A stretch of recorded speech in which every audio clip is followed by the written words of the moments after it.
One take. One take. This is NBA One Take featuring yours truly, Pretty Boy Lakers. This is NBA One Take for your head. NBA One Take for your brain. Getting to you live, Brooklyn, New York. This is NBA One Take. March 13th, 2022.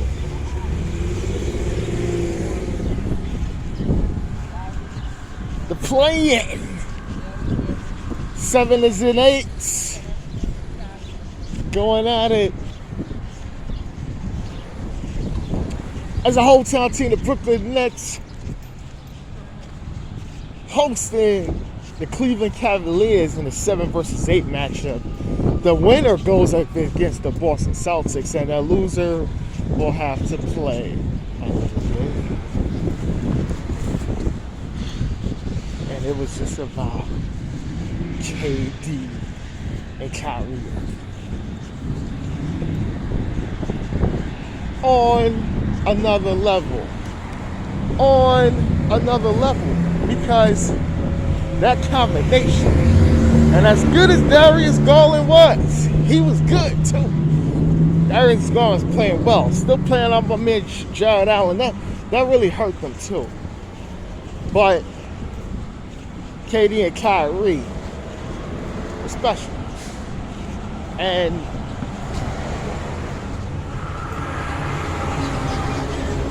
it just shows how well of a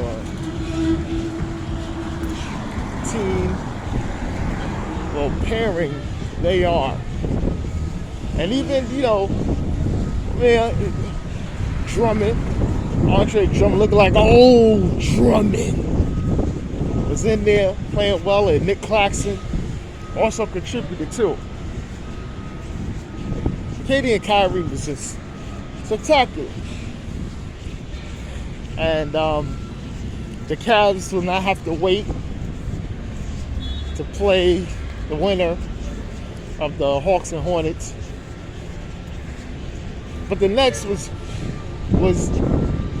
in it because they was just pounding on real early. And the Cavs was just overmatched. Seriously, they was just overmatched. And, Evan Mobley, he had a couple of baskets for them. Kevin Love hit some threes. But it was just not enough, man. That duo is special. That's all I can say.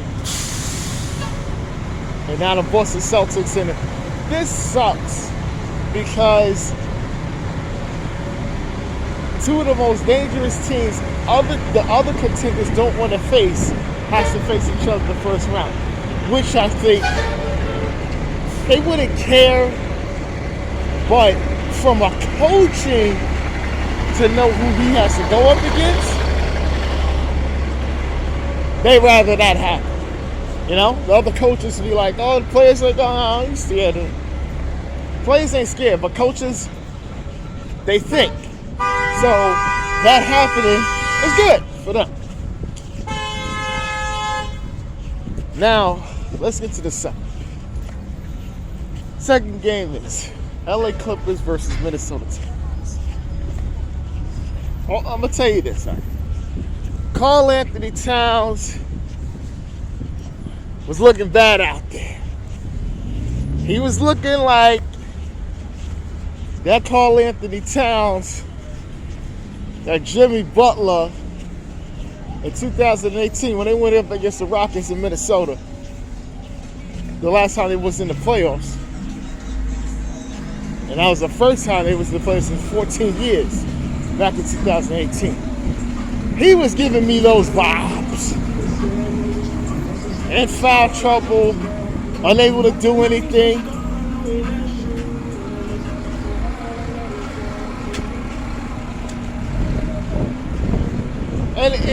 And he had a pedestrian outing. D'Angelo Russell came out, played well, but man, it was the young boy, Anthony Edwards, Ant-Man, is coming out party. And they was able to defeat the Clippers with good outings by one Paul George, Marcus Morris, Reggie Jackson, even Tyronn Lue was out there, trying to figure things out. A great defense from Norman Powell and Robert Covington. But it was just something about Anthony Edwards coming out for. Anthony Edwards, he ain't shy. And the thing about it was, after, the game was close. And we were seeing that when we thought the Clippers was going to pull it out, we see these guys, you see the Timberwolves battling back. And they pulled out the big win. Anthony Edwards, he's on another level. But the thing I was about to say, Patrick Beverley, after buzzer sounded, he had he played well too. Got a little foul trouble, but he played well defensively. He sprung, he won, jumped on the scorer's board, yes. When you jump on the scorer's board, they look at you different, right? Because that's different. When you jump on the scorer's board, you gotta be careful. I think an iconic one was when Kobe won the championship. They jumped on the damn scores board, or Dwayne Wade jumped on the scores board after he the buzzer beater to a team that in the regular season, or Dwayne Wade last game he jumped on the scores board. That's it. Not when you got more games to play. But Patrick Beverley's emotional, kind of crying, and on IG, he said, fuck the Clippers. Fuck them. And he was like, fuck the Clippers. And he's upset. They trade him. He got traded to Memphis. Then he got traded to Minnesota. And with all that, he was pissed. So he's like, fuck the Clippers. Played there, 4 years? Gave it his all. And he enjoyed the organization of playing there. But when they trade him, he felt, okay, that's what y'all feel of me. All right. And now, Minnesota Timberwolves got to go against the 2 seed, Ja Morant and the Memphis Grizzlies. Ooh.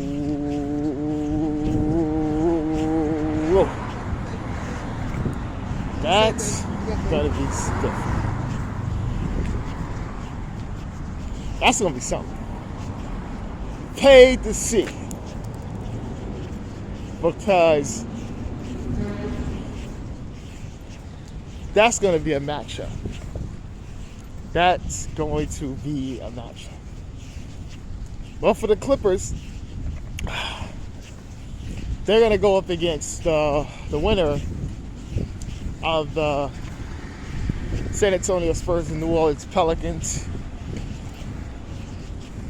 So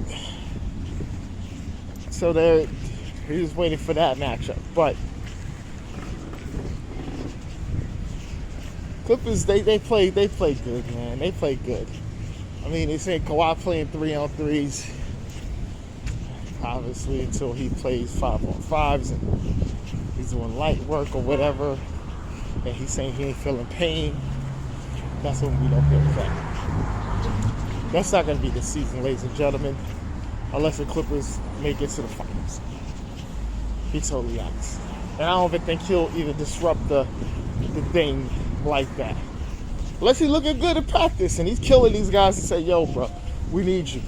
Win a championship for us. I don't care if you play all year. Something like that. But that shot is not happening. Well, this is NBA Onetake.